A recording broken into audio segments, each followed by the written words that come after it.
Hello guys, in this video, I will show you how to unlock Overdraft SpotMe in Chime. Step 1. Open the Chime app and make sure that your account is upgraded to support SpotMe. You will need to receive at least $200 in direct deposit in the last 34 days. Step 2. Tap on Settings and scroll to SpotMe. If you are eligible, you will see an Activate SpotMe button.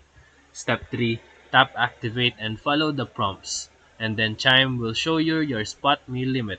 It is usually starting at $20 and increasing over time. Step 4. Use your Chime debit card for eligible purchases. If your balance drops below zero, SpotMe will cover it up to your limit. Step 5. You can also view your SpotMe history in the app to track how much you have used and it will reset. Step 6. Invite your friends using your referral link to increase your SpotMe limit by $5 for each eligible sign-up. And now, you can use Chime's SpotMe overdraft protection with peace of mind. So if this video helped you, feel free to like and subscribe for more quick tutorials, reviews, and comparison videos. Thank you for watching.